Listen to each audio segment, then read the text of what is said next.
Olá, aqui estamos para mais um podcast, Os Diálogos Despatologizantes, organizado pelo Despatologiza, Movimento pela Despatologização da Vida. Já temos 15 outros podcasts lançados, sempre com temas atuais e com convidados que pesquisam e atuam nas temáticas, de cada podcast. Para quem ainda não viu, não ouviu, e para aqueles que querem rever, reescutar, poder repensar práticas e conceitos, eles estão todos disponíveis no YouTube e no Spotify do Despatologiza. E garanto, são todos extremamente provocativos. Bom, sou Rosângela Vilar, psicóloga, militante do SUS, coordenadora do Despatologiza, colaboradora do CRP São Paulo, na área de educação e de despatologização. Sou uma mulher branca, cabelos castanhos, olhos castanhos, cabelos grisalhos, em plena envelhecência, Atrás de mim, um quadro com rosas, numa parede cinza. O tema, escolhido para hoje é justamente o envelhecimento, e na interface com o Despatologiza, as relações desse envelhecimento com os processos de patologização. Estamos numa sociedade em que a média de duração e expectativa de vida das pessoas tem se elevado. Mas isso não é verdadeiro para todas as pessoas, certo? Uns duram muito. E um outro tanto de pessoas morrem muito cedo. Não chegam a enfrentar as questões do envelhecer. Precisamos, falar sobre isso. Lembrando do contexto em que vivemos, uma sociedade capitalista, desigual, neoliberal, conservadora, preconceituosa, violenta, e onde a necropolítica impera. E nesse contexto, como fica o direito de envelhecer e envelhecer bem? Convidamos para essa conversa e reflexão o Regis Moreira, a quem eu já antecipadamente agradeço, em nome do Despatologiza e em meu nome, porque por tua conta eu fui ler um monte de coisa que me ajudou a entender tantas outras coisas. Regis se apresenta como poeta existencial das ficções políticas, estranho corpo exilado à procura de pontes, jornalista, gerontólogo, cozinheiro, um virginiano com ascendente em peixes do Lalá, docente da graduação e pós-graduação em comunicação da UEL, Universidade Estadual de Londrina, Paraná, pesquisador da DECO, que eu entendi que é o Departamento de Comunicação da UEL, do Entretons, que é um projeto de pesquisa e de extensão sobre gênero e modos de subjetivação, e também pesquisador do Observatório Nacional de Políticas Públicas e Educação em Saúde. Filho da Santina e do Manuel, de Xangô e Iemanjá, pai do Tom Zé, a família queer interespécie do Regis, um cachorrinho? É um cachorro. Isso. E agora acabou de lançar um livro de crônicas, Fabulações Queer, Crônicas para um Mundo Possível. Regis, bem-vindo. Muito obrigado pelo convite. Eu agradeço muito a oportunidade de estar aqui com você, Rosângela, com a Maria Aparecida e com todas as pessoas que vão estar aqui nos vendo, nos ouvindo, nos assistindo. Muito obrigado. Bom, durante o nosso contato breve, anterior, eu te pedi apontamentos para a gente alinhar a nossa conversa, e a sua resposta foi sobre desobediente e subversivo. Falei, bom, isso me deixou numa posição interessante, porque eu também sou teimosa, também sou desobediente, então vamos ver para onde essa conversa vai nos levar. O título do podcast que você escolheu, é Quem tem direito a envelhecer na sociedade do envelhecimento. E na provocação desse título, quais vidas valem e quantas são mortas ou deixadas? Eu fui buscar, para uma pré-reflexão, o Fernando Pocahai, da UERJ, que tem um artigo muito interessante com as mestrandas e doutorandas, provavelmente que estão sob orientação dele, e é a nova Patologização na CID-11, uma abordagem pós-crítica e interseccional sobre o desgoverno das idades. Eu queria ler só um trechinho que eu acho que inicia a nossa conversa. Sim. Talvez seja possível afirmar que estamos diante de um novo paradigma no que diz respeito às formas de conceber o envelhecimento e a longevidade, sem, contudo, desconsiderarmos o quanto estamos imersos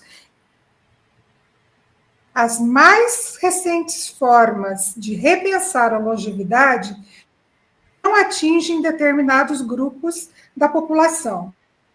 Estamos com isso, queremos chamar a atenção que se, por um lado, houve mudanças nas diferentes formas de compreender o envelhecimento, conseguindo garantir a existência de longevas e com acesso a vivências mais saudáveis e autônomas, por outro lado, faz-se necessário sinalizar para as vidas de determinados grupos que sequer alcançam o direito de tornar-se longevos, como é o caso de jovens negros e de pessoas cuja expectativa de vida é inferior à média populacional.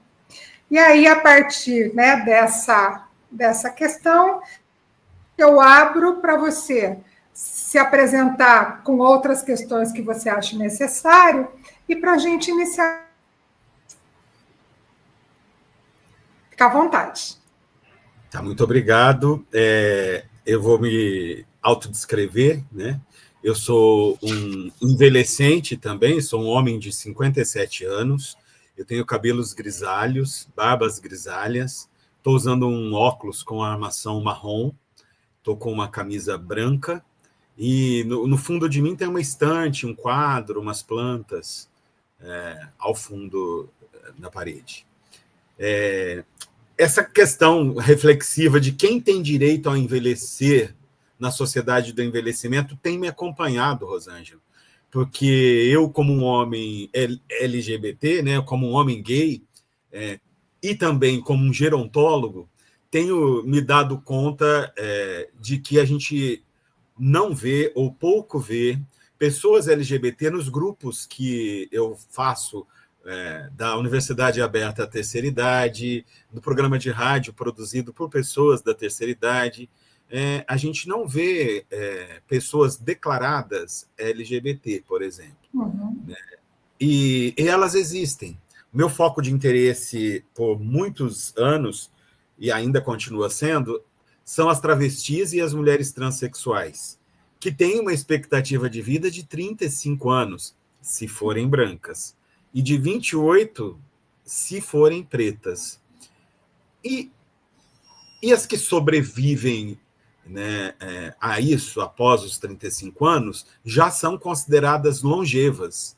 Elas se dizem sobreviventes.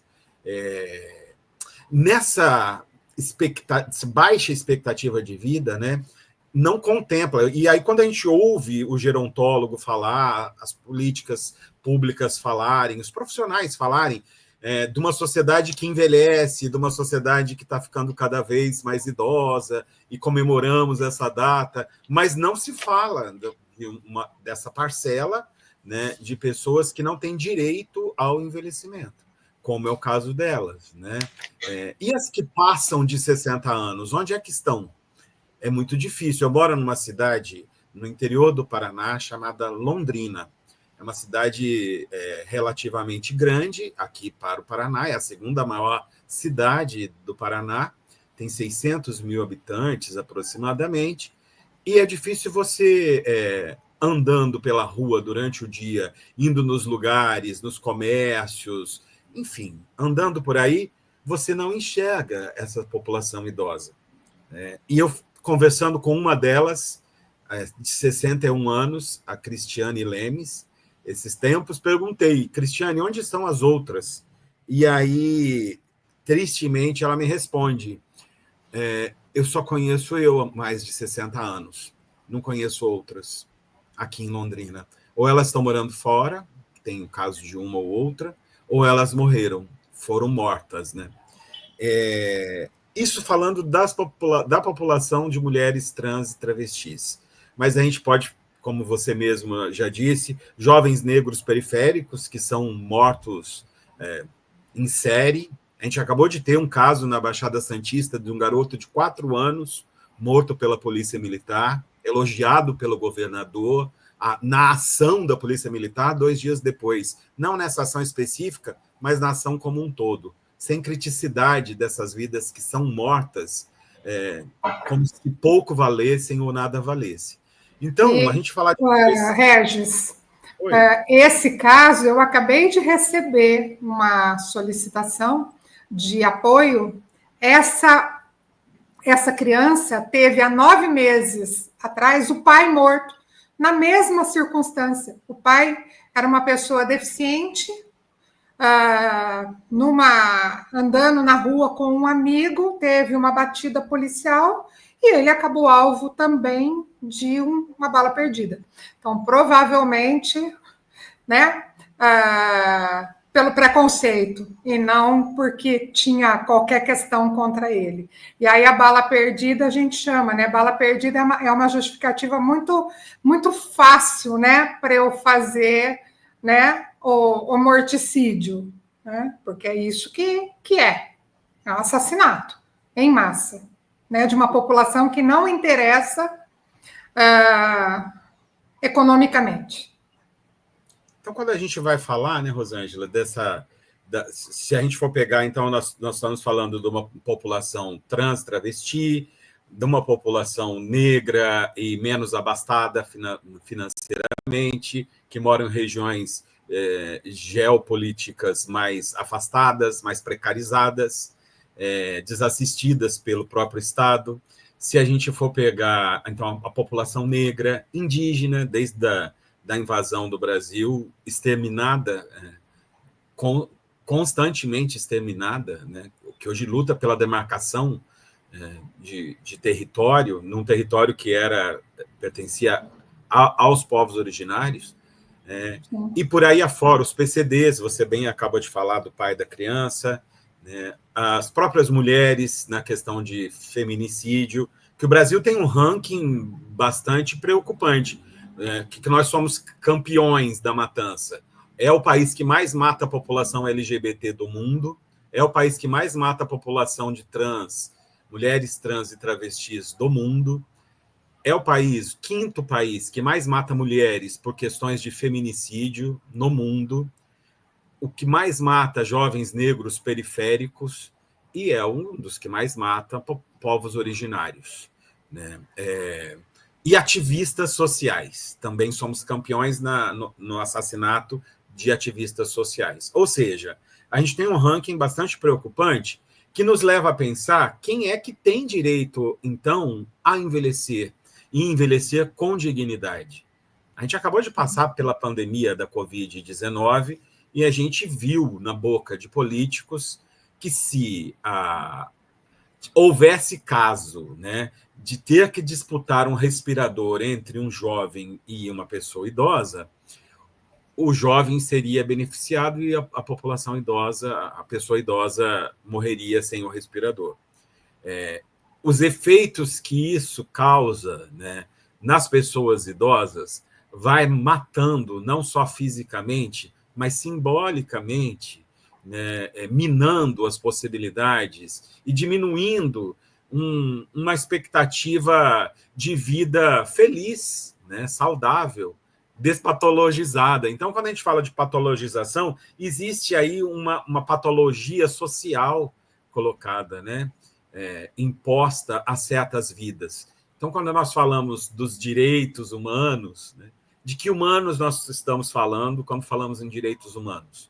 Né? Ou de envelhecimento humano, né? De que humanos nós estamos falando quando falamos nas questões do envelhecimento? A gente tem sempre que nos alertar para isso, para não ficar somente numa parcela de pessoas brancas, mais privilegiadas, com condições financeiras e que têm acesso à saúde pública, que têm acesso a certos recursos que outras não têm.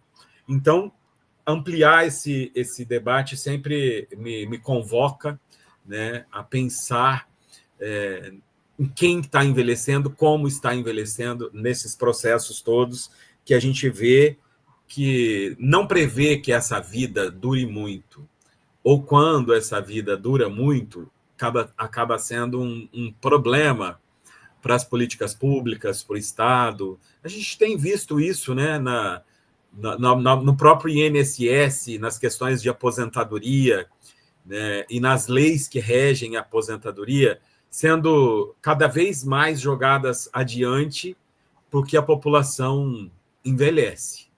E se essa população... Aí a gente precisa lembrar que tem uma parcela que interessa, né? Tem uma parcela que... porque o conceito do envelhecimento na linha, né, de aparência, estética, é um custo caro. Alguns podem pagar. E tem um investimento nisso. Tem um investimento também na tal da prevenção, né? O que você previne? Fazendo 200 mil exames, 200 mil indicações de vitamina e isso e aquilo outro. Então, assim, tem um mercado, né, que atinge uma parcela dessa população, né, que está envelhecendo. E cada vez mais se busca, né, com o conceito de prevenção, você hoje em dia não atinge mais o que já tem 60, que está na fase né, da velhice. Mas você já vai pegar as pessoas com 30, com 35, com 40, porque você vai trabalhar a prevenção do envelhecimento.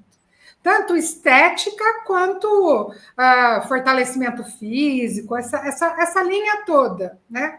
Então, assim, parece que não tem fim, né? Eu estava lendo nesse mesmo, num outro artigo que falava sobre prevenção da vida, do processo de envelhecimento, e eles dizem que você tem que ir numa mesa redonda de um simpósio que uma pessoa não teve a vergonha de dizer que a prevenção acontece na barriga da mãe da pessoa. Né? Então, assim, é um mercado que não tem fim. É mercado, é patologização, é mercantilização. Então, quem pode pagar por essas coisas é valorizado no seu envelhecimento, com o adendo de que se não der trabalho para outras pessoas, porque se ele começar a dar trabalho para outras pessoas, por exemplo, pensar uma pessoa com Alzheimer, né, algumas questões mais difíceis, né, algum nível de demenciamento, que fique mais difícil de controlar, nem que ela tenha dinheiro, ela também não faz parte do rol que é valorado para poder envelhecer. Até aí a gente tem, se tiver posse, tem várias clínicas, um crescimento também de clínicas que vão se interessar, inclusive, para o idoso acamado, ou com Alzheimer, ou que tenha um diagnóstico mais sério. Houve uma proliferação de clínicas para cuidar de idosos. Sim. Então, tem um mercado, inclusive, para esse, desde que ele possa pagar, obviamente. Né? Nós somos, nessa sociedade capitalista, corpus moeda, né? Porque a gente se coloca no mercado, e esse mercado, com o nosso corpo, a nossa força de trabalho, a gente vende o nosso tempo de vida a troco de um salário. Sim. Eu vendo meu tempo de vida prestando serviço a uma empresa ou a uma instituição, recebo um salário para isso, para pagar os boletos e os impostos cobrados por esse mesmo sistema. Então, é nessa roda que a gente está, né? Os privilegiados que conseguem o emprego, que conseguem o trabalho, que conseguem pagar.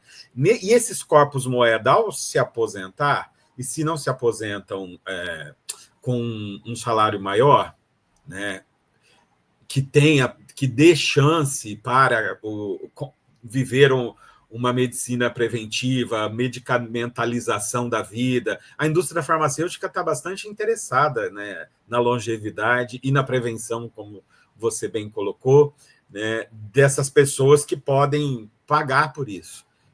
E ao passo que nós envelhecemos, a sociedade caminha para isso, nós não vemos um crescimento nas políticas públicas que dê conta, sendo que daqui a alguns anos, poucos anos, 20 anos, teremos uma sociedade de idosos, né? Nossos jovens de hoje, daqui a alguns anos, viveremos numa sociedade onde a maioria das pessoas serão idosas. Quais são as políticas públicas pensadas? A gente vê muito pouco nesse sentido. Mas a indústria... as pessoas têm um pouco de dificuldade no Brasil de pensar que nós seremos Europa, que quer importar força de trabalho, juventude, porque a população é muito idosa. Como a gente aqui ainda tem muita gente, né, muitos jovens, né, parece que fica difícil para as pessoas fazerem essa análise que você está colocando. Mas a gente vai chegar lá. A gente vai chegar no momento... Logo, rapidamente. Isso. E realmente não há investimento em política, né? Em política pública. Não há investimento, não tem. E aí o que tem é essa medicamentalização da vida, que as farmacêuticas, as indústrias farmacêuticas têm interesse, o mercado estético com o mercado de beleza, que há um interesse muito grande. A gente é capturado por isso, né? O alimentício, né? O leite não sei das quantas, com mais vitamina, próprio para as pessoas com mais de 60, que vai dar força, vai dar vigor, vai dar apetite sexual e outras coisas mais, né? Como se um alimento fosse capaz, né? Ontem estava dando uma palestra na Conferência Municipal do Idoso aqui na cidade. E aí, numa das perguntas que eu fiz para a plateia, e tinha mais de 100 pessoas, alguém aqui não usa nenhum produto anti-envelhecimento? E aí algumas pessoas levantaram a mão ali. Eu não uso. Mas algumas que levantaram a mão estavam com os cabelos tingidos. Falei, nem tinta para cabelo? Porque tinta para cabelo é um produto que tenta disfarçar, sem julgamento moral nenhum com relação a isso, cada um faz o uso que bem entender. O problema é isso gerar um sofrimento na busca de uma juventude eterna, né, de um corpo que não quer se declarar, ou se mostrar, ou se assumir enquanto idoso, e coloca um preconceito que é gerado de fora para dentro, né, mas aí é internalizado também pelo idoso, como se envelhecer fosse um mal, né? E a gente vê isso no discurso. Porque eu sou velho, mas eu sou como me sinto um jovem. E eu digo... É cabeça de jovem, né? A pandemia mostrou muito isso, né? Quando muitas das mulheres assumiram, né, seus cabelos brancos. Não é meu caso, porque eu tenho cabelos brancos desde os 40. Né? Então, assim, se cabelo branco fosse sinal de envelhecimento, eu só estou velha desde os 40. Só foi embranquecendo um pouquinho mais. Mas na pandemia... né? Não, desculpa, pode falar. Na pandemia, muitas das minhas amigas que sempre tingiram os cabelos, né, se sentiram convidadas, né, por ter de ficar isolado, fechado, né, não estar se expondo no salão de beleza ou não saber fazer a própria pintura, se convidaram. Uma parte delas, no fim da pandemia, quando as coisas voltam a se abrir, se mantém, né? Conseguiram achar na própria identidade prazer com a sua imagem natural. Muitas delas não conseguiram. Elas voltaram para o processo da pintura, né, de cabelo, e com algumas eu sentei para conversar, falei, mas você estava tão linda com os seus cabelos, né? Eles estavam mais bonitos, mais brilhantes, mais saudáveis, né? Sem química. Aí elas falam, mas o preconceito que eu enfrentei foi mais forte do que o cuidado comigo mesma. Eu não dei conta de ler na cara das pessoas o meu envelhecimento. Só na cara, não. As pessoas se manifestam. Eu tenho cabelos e barba grisalha. Não é raro as pessoas se dirigirem a mim dizendo que eu me pareço o Papai Noel. Aí eu fui ressignificando isso, né? O Papai Noel é um cara legal, é um cara que dá presente para todas as crianças, no mundo inteiro. É um velho muito poderoso, então é uma imagem de poder, né? Mas não é isso que elas estão dizendo quando elas dizem. Né? Acho que não. Não é isso. Mas que bom que a gente pode ressignificar para a gente. Poxa, ou o velho da lancha também, que às vezes vem esse apelido. Assim. Então, são imagens para o homem branco, de imagens de poder. Dizendo isso numa aula, um estudante negro diz: porque você é branco, porque se você fosse um homem negro, de barba grisalha e cabelo grisalho, você seria associado a pessoa em situação de rua. E aí, então, de novo, ele deu uma invertida, assim, que não é todo velho que tem uma imagem de poder, né? Depende muito da cor, né? E da raça. Então, mas o que eu estava dizendo é que essa supervalorização da juventude, e os idosos falam isso muitas vezes, e eu digo, olha, não se compare. Eu tenho alunos jovens e tenho alunos idosos. E nem se compara a disposição que as pessoas com mais idade têm, o desejo de viver, de fazer, de acontecer, que os jovens. Os jovens estão bem apáticos, na sua maioria, claro. Estão muito medicalizados, medicamentalizados, estão sem iniciativa. É uma geração difícil, né? Não é uma geração fácil. E os idosos estão ativos. Se você for marcar qualquer coisa com eles, consulte a agenda antes, porque não é assim que você vai marcar e estão disponíveis. Eles estão fazendo 1000 coisas. Né? Então, a vida do velho, né, do envelhecente, está muito mais cheia de compromissos e está muito mais intensa, às vezes, mais animada. Mais animada do que do jovem. Né? Não é assim. Mas, mesmo assim, ainda se valoriza a figura do jovem como se ser jovem fosse a melhor coisa do mundo, né? A melhor fase do mundo, e que tudo ali fosse positivo. Não é assim. A gente tem visto jovens com doenças sérias, emocionais, mentais, que entre os idosos isso não tem aparecido tanto quanto. Né? Embora a indústria da construção de diagnósticos tente pôr isso na mídia, né? A construção de depressão, de ansiedade, de memória, né? De perda de memória. Então, assim, tem uma venda de um contexto, né, construído, né, com o interesse, claro, de vender coisas, mas que isso também tenta ser empurrado goela abaixo das pessoas.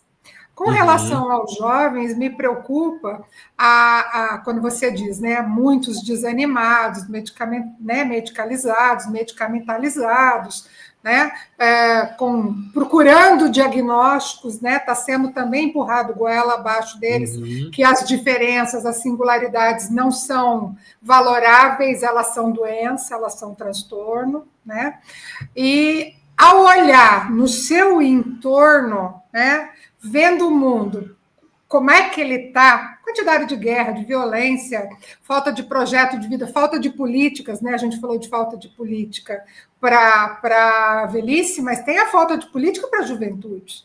Né? Sim. Isso é absurdo, a quantidade de investimento político que se faz em determinadas áreas em detrimento da humanidade, né? Da população. Né, daquilo que daria qualidade de vida para cada uma das pessoas que compõem, né, a sociedade. Isso não é feito. E os jovens percebem isso. E é a falta de projeto de vida, desânimo, mais a mídia, mais as telas. Né? A gente acabou de ter o lançamento do podcast com o Paulo Bier falando do uso de telas. Ele focou a questão das crianças pequenas, mas que a gente rapidamente traz, né, para as nossas vidas. Isso está tudo muito difícil. Agora, ao idoso, né, que já viveu outros conflitos, outras questões, parece que tem ficado um pouco mais fácil, não que não doa, Mas acho que a gente tem mais ferramenta para lidar com essas coisas que estão se apresentando. E diante da impotência de lidar com algumas dessas coisas, é melhor a gente se animar. Vamos fazer coisas que deixem a gente alegre, feliz. Talvez seja esse o caminho, né, que essas pessoas com mais de 50, 60, 70 tenham buscado. Espero até porque está fora do mercado de trabalho, já está aposentado, dá a possibilidade de se reinventar na vida, né? Sim. De acordo com seus desejos e suas vontades, porque muitos, às vezes, trabalharam uma vida toda e vão se reinventando. Ao se aposentarem, se reinventam de uma maneira bastante interessante, colocando seus desejos, então, aí em primeiro plano. Né? Estou falando de uma parcela também, não são todos, né? Mas muitos conseguem fazer isso. Né? Porque muitos têm que continuar trabalhando, né? Muitos têm que continuar trabalhando para manter também essa renda. Muitos são arrimo da própria família, porque os filhos jovens dependem dessa pessoa aposentada, da renda da pessoa aposentada, né? Que não tem um mercado de trabalho tão bem definido, porque não tem política pública para jovens também. Então, nós temos de tudo neste meio. Mas estava querendo dizer até do mercado da beleza e das capturas, de um assunto que a gente tocou. Nós somos capturados o tempo todo. Nós também somos. Eu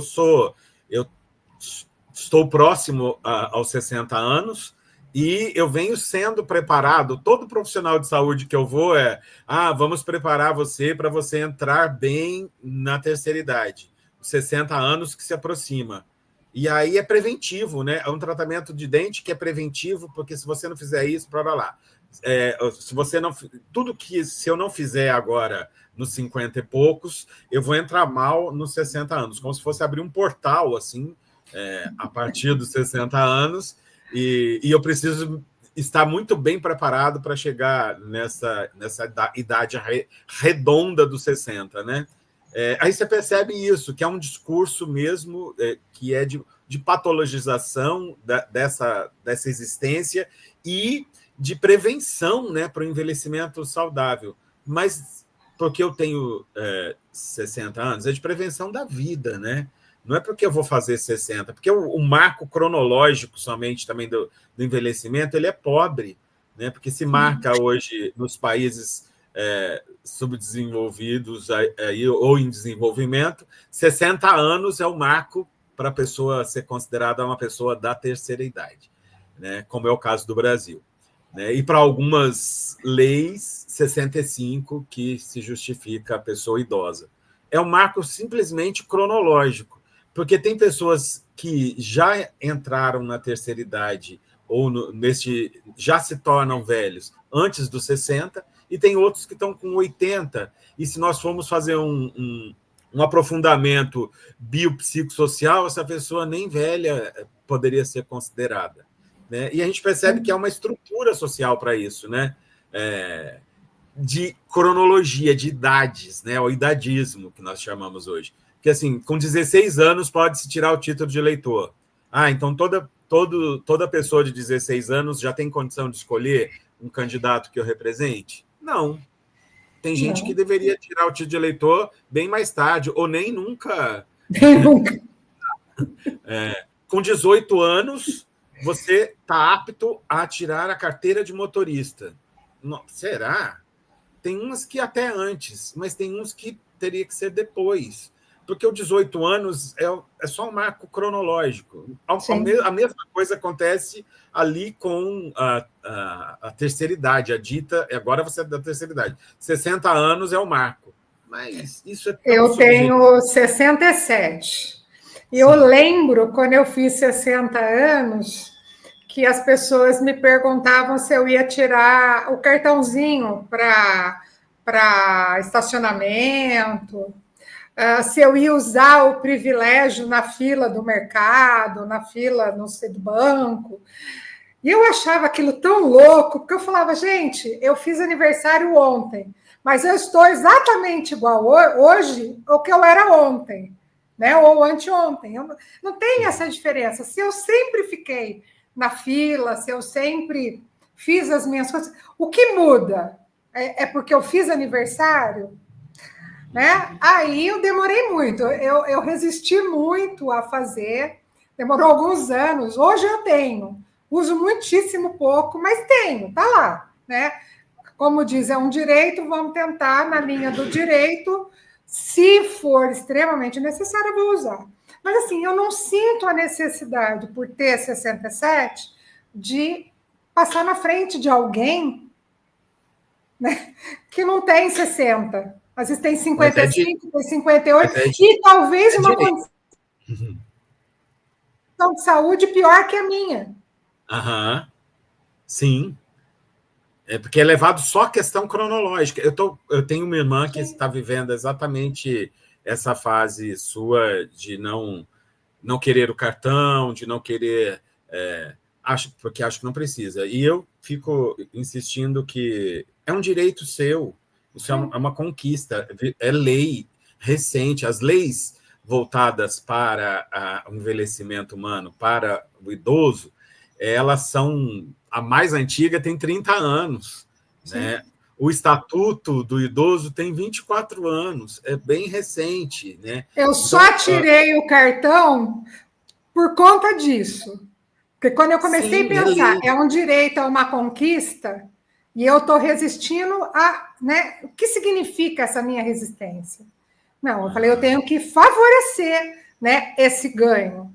Mesmo que eu não use, o fato de ter, tá lá, tá na estatística, tá no... Acho que aconteceu alguma coisa. Estou achando também. Deixa eu fazer um toque para a Cida aqui. Mas voltamos. Voltamos. Né? Então, assim, eu só tirei o cartão por causa disso. O argumento que eu usei foi: tem uma lei, essa lei é um direito conquistado, foi uma luta, então eu toquei, vou lá e vou pegar esse cartão. Mas subjetivo. São poucas leis. São uma poucas das poucas. Leis. As poucas leis que você tem. Mas subjetivamente, né, eu consigo olhar no meu entorno e olhar que há pessoas que precisam muito mais, né, dessa possibilidade, né, de passar na frente, de não ter que ficar se expondo numa fila, do que eu. Mas ok, né? Por enquanto a lei é essa. Porque tem uma coisa que é a lei, né, que são essas conquistas poucas que a população idosa tem. São 4 leis de 30 anos atrás, 24 anos atrás, é tudo muito recente, né, na questão do envelhecimento. Então, nós temos que usufruir e fazer valer, porque mesmo com lei, por exemplo, de prioridade, você está dizendo, os idosos que usam transporte público geralmente veem os seus bancos ocupados por jovens. Isso é lei, utilizar o transporte público e aqueles assentos ficarem reservados para a população idosa. E não ter, às vezes a gente tem também um pouco de preconceito do envelhecimento. Eu, por ter essa aparência grisalha, barba grisalha, cabelo grisalho, às vezes eu entro no metrô em São Paulo, quando estou em São Paulo, e alguém levanta para que eu me sente. Eu não me faço de rogado, não. Eu vou lá e me sento, porque eu sou mais velho que aquela pessoa. E me levanto assim que eu vejo que chega uma pessoa idosa de fato para que ali sente, né?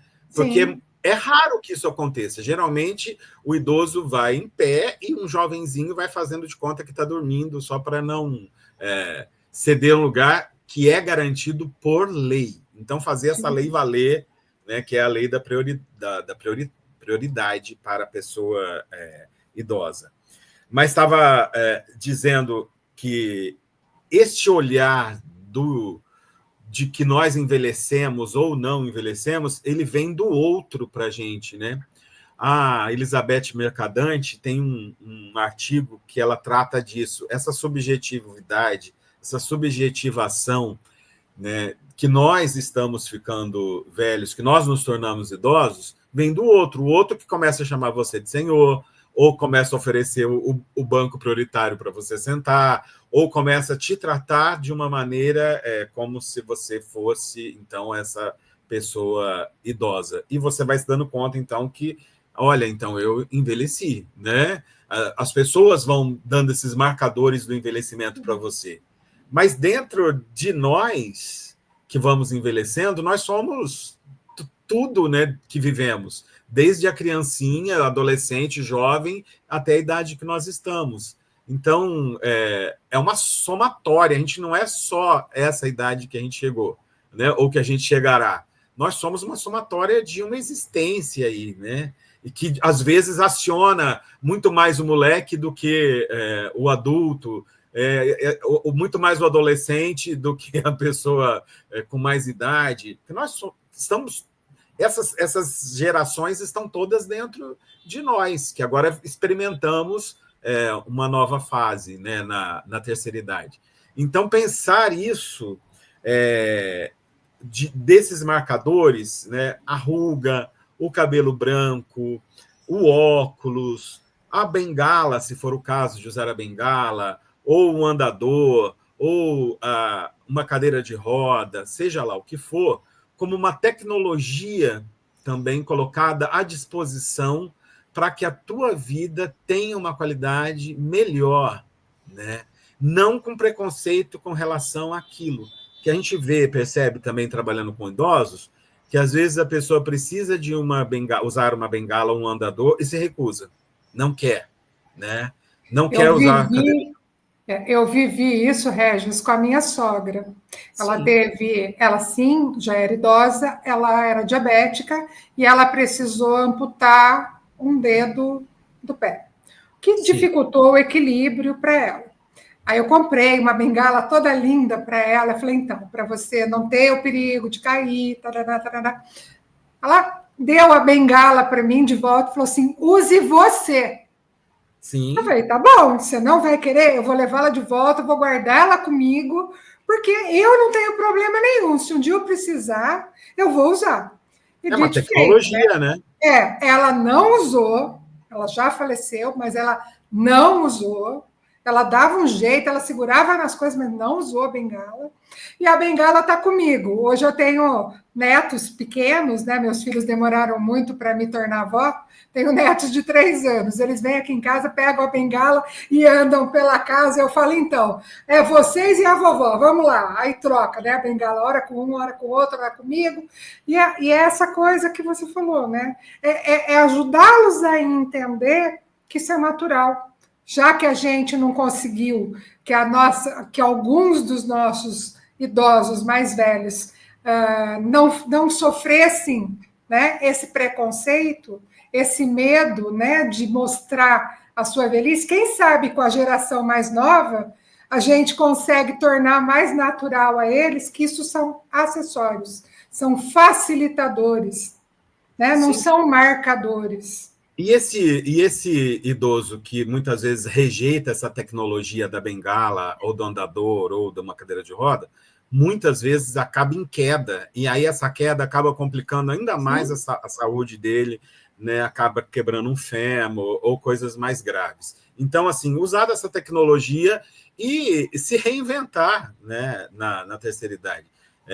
Qual é o problema de usar uma bengala? Eu tenho um caso até bastante interessante, no projeto que eu tenho com idosos, que a idosa esqueceram uma bengala no projeto.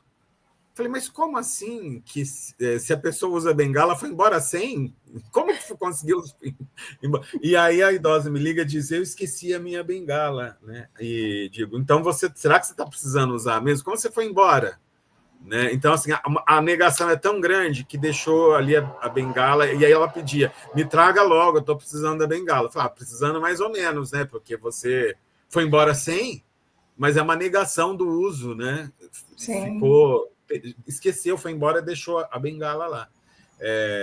E é uma pessoa que precisaria de usar esse recurso, porque estava com problemas no joelho. Pode ser temporário, inclusive, né? Mas é uma tecnologia disponível.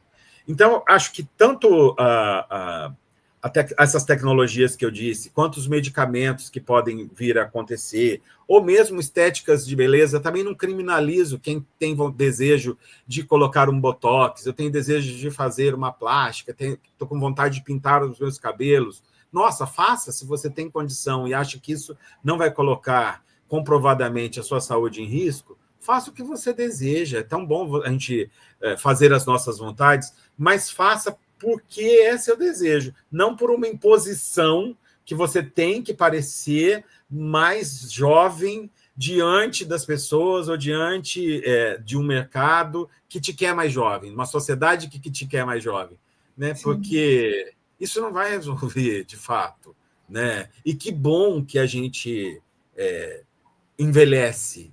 A coisa mais moderna, plagiando aqui o Arnaldo Antunes, a coisa mais moderna que existe nessa vida é envelhecer.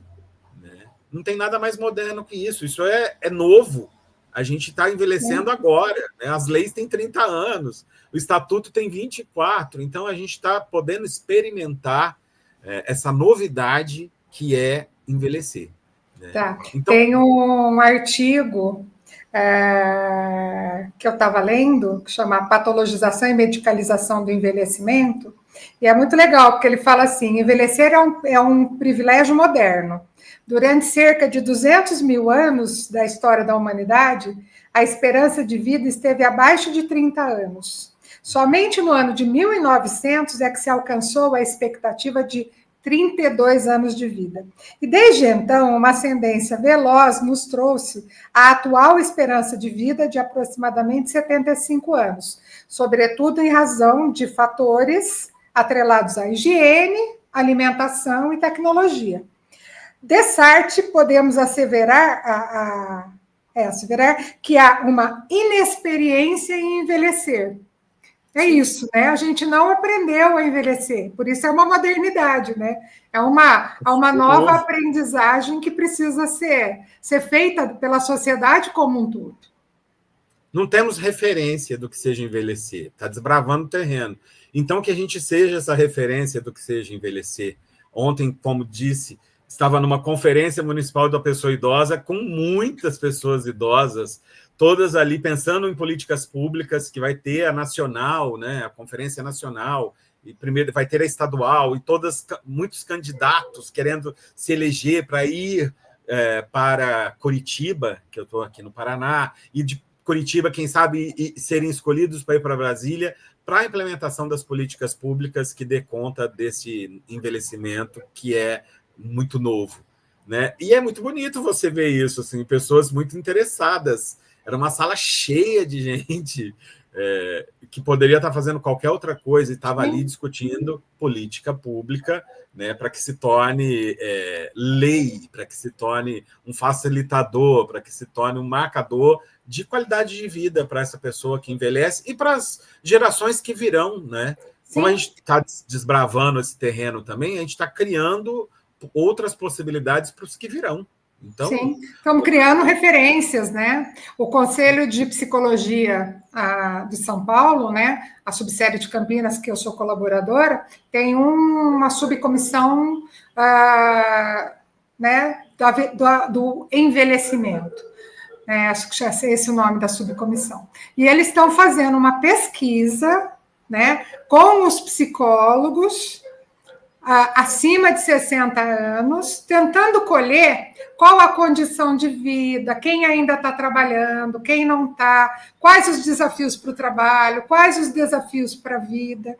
Então, eu achei super legal, porque, assim, embora num recorte, né, porque é dentro de uma categoria, mas é uma produção de dados, né, que a gente vai poder usar daqui a um tempo para, inclusive, referências técnicas do próprio conselho, orientação dos próprios profissionais, né? Já que a gente também vai começar, dentro da categoria, a ter psicólogos, né, mais velhos, né? Coisa que antes não tinha, né? Eram todos jovens, agora eles estão envelhecendo.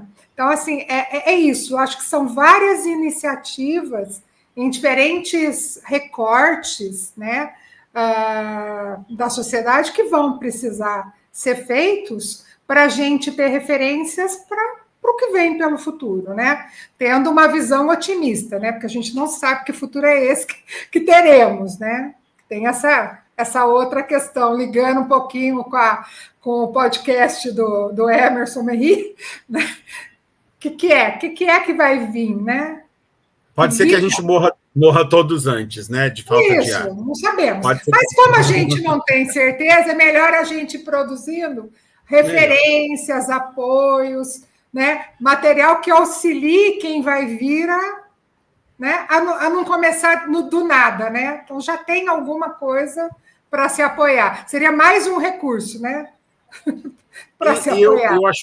Eu acho importante a gente também ressaltar aqui que quando nós falamos da despatologização do envelhecimento, a gente não está negando certas doenças ou certos diagnósticos que podem acometer a pessoa mais velha. Tem algumas coisas que nos acompanham, que vão ser diagnosticadas.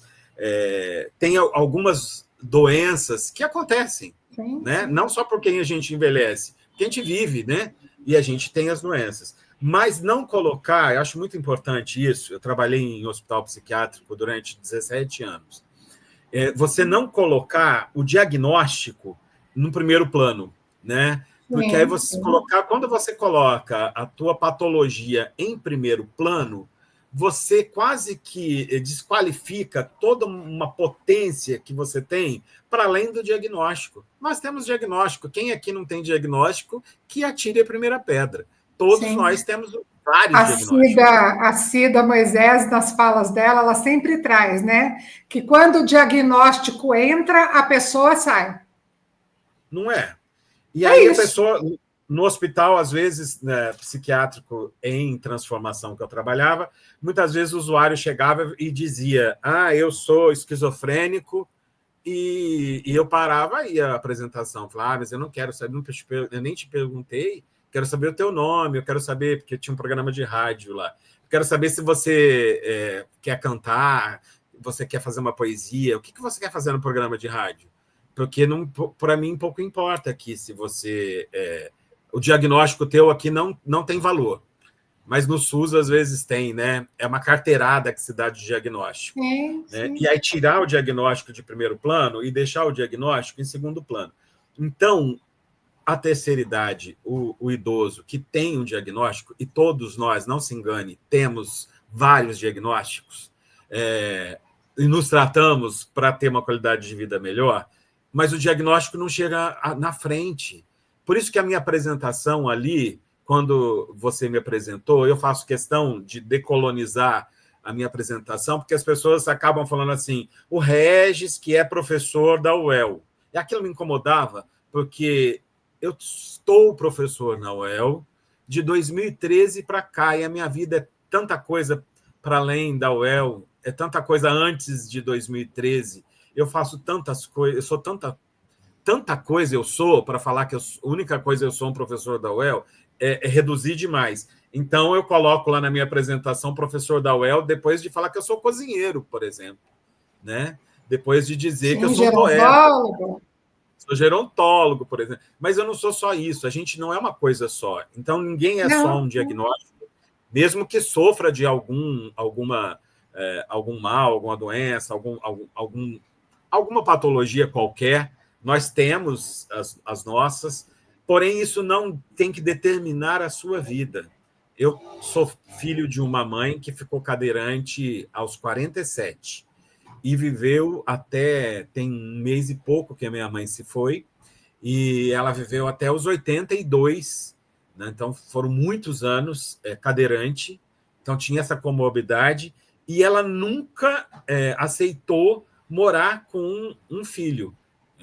Porque, apesar de não andar e de depender fisicamente de outras pessoas, ela tinha uma autonomia de administração da vida dela que ela não abria mão, né? Ela administrava, ela tinha autonomia, ela só não estava andando, né? E ela foi até o fim, guerreira, né? Que já no momento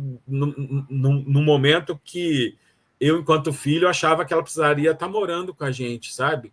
mas respeitando o desejo e a vontade dela, que era: eu vou continuar morando sozinha, com as cuidadoras, obviamente, ela estava morando, e quando precisar, eu peço ajuda. Né? Quando eu quiser morar com vocês, eu e minha irmã, eu peço ajuda. Mas, por enquanto, eu não preciso. E, no nosso ponto de vista, mas já precisa, né? Mas a gente respeitava a autonomia que ela tinha que decidir quando ela precisava. E, aos olhos da sociedade, a gente enfrentou bastante isso. Acho legal colocar nessa live isso também. Aos olhos da sociedade, colocava o desejo da minha mãe como uma vontade soberana, que ela tinha desejo que a gente fosse morar com ela. Mas aí não dá, porque eu estou morando numa outra cidade, num outro estado, eu tenho um emprego aqui, não dá para eu abandonar tudo e morar no interior de São Paulo. Né? Mais fácil você, que está aposentada, vir para cá. Não, assim, isso eu não aceito, beleza. Então, a vontade soberana também do idoso não tem que se prevalecer. E nem tem que ser sequestrado o desejo da pessoa idosa, da vontade da minha mãe, no caso ali, de querer continuar morando sozinha.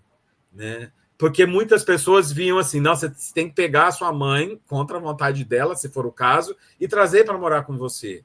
Nossa, eu mataria a minha mãe. Porque o olhar é da negligência da família. A família está sendo negligente, né? Sim, é muito louco.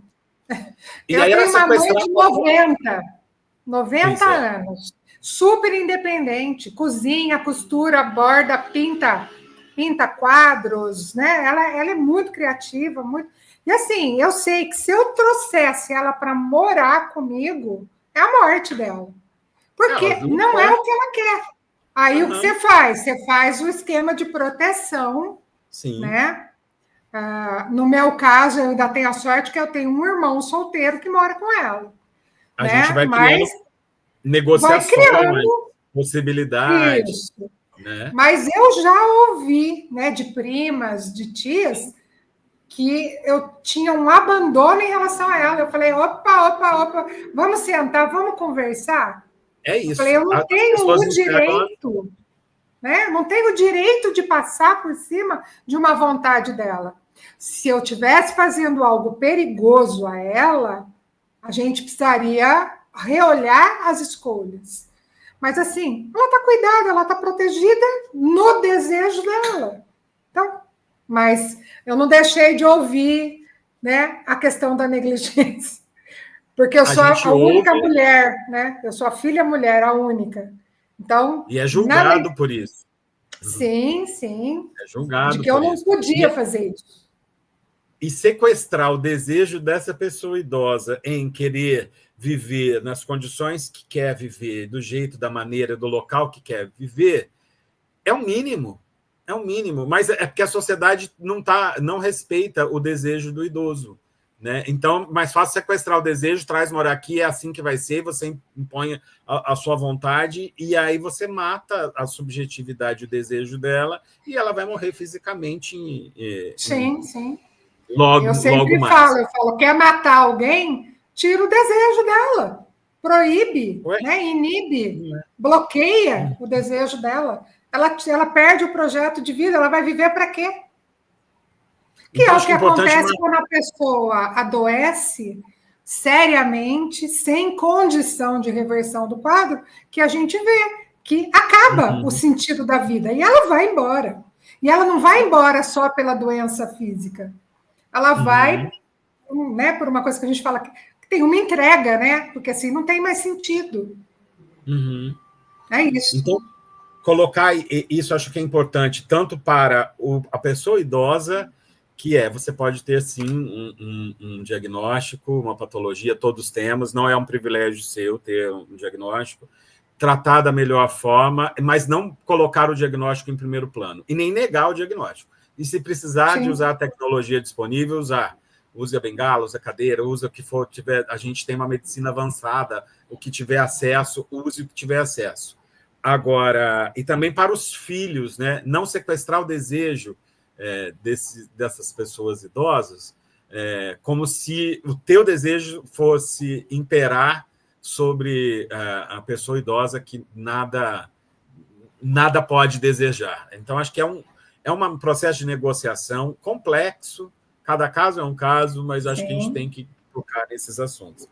E ontem, eu falando nisso, também me lembrei de uma outra coisa que eu falei desses desejos, eu falei que é das solidões, né, da terceira idade, e eu disse como acabar com as solidões, né? E aí eles falavam, fazendo isso aqui que a gente está fazendo, os encontros, os bailes, os amigos, e eu soltei e transar também, acho importante, se quiser, né? Aí, ao final, vem um senhor de 90 anos falar o que eu quis dizer com transar. E aí ele dizia, porque você sabe, né, que a saúde do homem chega um momento... E aí ele queria falar da ereção, né? Que chega um momento que perde a ereção. E eu tinha dito transar na velhice, e o que eu estava querendo dizer com aquilo? Aí eu falei, não, desculpa, acho que o termo foi errado. Eu quis dizer namorar na terceira idade, que não precisa de ter o ato sexual com penetração em si. O carinho, o beijo, a troca de afeto é um ato de sexualidade que a pessoa pode experimentar, muito mais eficaz, às vezes, do que a própria penetração. E, às vezes tem mulher que não sentiu um orgasmo, mesmo tendo sido penetrada uma vida inteira por aquele seu parceiro ou pelos parceiros. E aí ele vai se abrindo, revelando que ele tinha uma companheira que estava lá, a esposa dele, há mais de não sei quantos anos, também ele tinha 90, a esposa tinha também perto disso, e os dois namoravam, né? Eles ainda tinham essa troca de afeto entre eles, né? Só não tinha mais o coito em si, né? E aí foi tão bonito isso, dele ter se sentido à vontade de ter vindo conversar comigo. Para contar, né? E me questionar, né? Porque realmente o transar, eu tinha que ter explicado melhor o que eu estava entendendo como transar. E ele veio perguntar isso. Não, transar é namorar, é fazer carinho, é beijar, é pegar na mão. Isso é tão eficiente quanto qualquer coisa. E aí ele dizendo, olha, então... Aí apresentou a esposa veio, e foi muito bonito ver, assim, né? Que esse afeto perdura e a abertura que ele teve de falar, porque o outro no lugar dele talvez também se envergonharia muito de falar as coisas que ele me disse. Sim, mas é porque esse é um objeto de preconceito, né? A questão da sexualidade do idoso, né? Eles vão sendo anulados nessa possibilidade porque não se valora isso que você valorou para ele. Né? Não, valora que ele tem que continuar tendo ereção e tomando medicações que talvez o prejudiquem muito, né? Para ter o tipo de relação que talvez não agradasse nem a ele, nem a esposa, né? Mas para agradar, né, a expectativa, né, da sociedade, muitos homens fazem isso. Né? E tem complicações de saúde. E se quiserem fazer também, não sem julgamento nenhum, mas procure um médico, um proctologista, um especialista nisso, para ver o que se adequa melhor ao seu caso. Não vai tomando, vai lá na farmácia, compra. Mas não é o que a mídia faz, né? A mídia. Então, sim, por isso que eu estou te dizendo, o que a mídia faz, ela não põe esse cuidado na cabeça da pessoa, ela põe a necessidade de. Você tem que fazer e acabou. Né? Você tem que continuar sendo viril, isso, aquilo, aquilo outro. Agora, não avisa que isso precisa ver com os devidos cuidados. Por quê? São as consequências de você fazer um uso de algo que não é adequado para você. E que isso é em todas as fases de idade, né? Que você indica coisas e tratamentos para as pessoas e não pensa nas consequências reais e nos efeitos adversos. Agora está eu tomo um medicamento para diabetes, que é... Até esqueci o nome. A Ozempic, que é a caneta. E é a grande moda do emagrecimento. Né? E como vem sem receita, geralmente, quando eu preciso de comprar um medicamento, eu tenho que ficar fazendo uma pesquisa na cidade para descobrir aonde é que tem um medicamento desse, porque as pessoas compram e tomam como se fosse Coca-Cola. Porque isso. Elas tomam para emagrecer, não tem nada a ver com diagnóstico. As pessoas tomam porque querem se enquadrar num padrão de beleza X e isso tem um efeito colateral que é de emagrecimento. E que é a patologização da vida, é a patologização social, porque eu tenho que me enquadrar num certo recorte que é reconhecido. Se eu não me enquadro, eu sofro, né? Porque eu não me enquadrei naquilo. Então, eu tenho que fazer algo... Você está fora, né? Você está fora. E se você não consegue fugir dessa armadilha, de entender que você não tem que estar numa armadilha, porque é uma armadilha, né? Você escolhe se você quer estar dentro ou quer estar fora, né?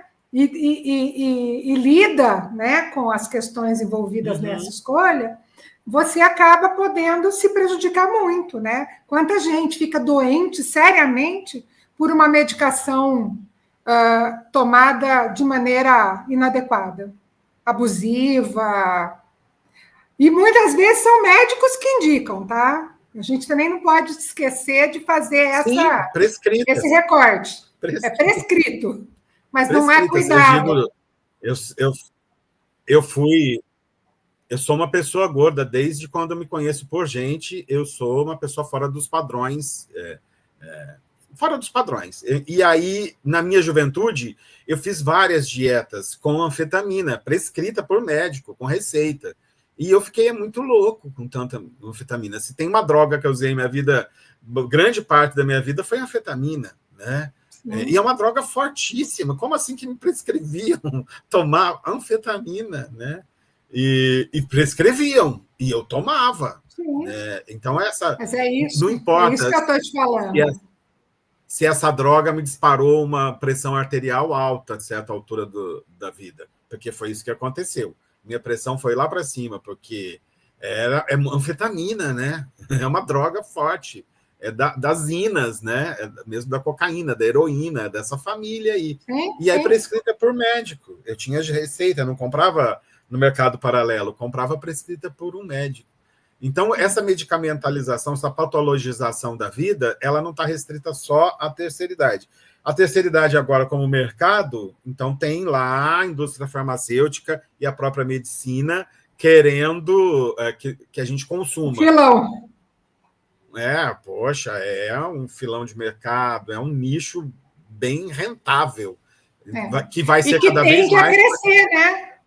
Tende a crescer. Então, tem que ficar muito esperto com isso, porque mesmo que a gente, nessa indústria da beleza, que a gente falou do cabelos grisalhos, por exemplo, nossa, mas o que eu tenho de produtos para cabelos grisalhos, que é o matizador, não sei o quê, você vai na farmácia, você tem umas...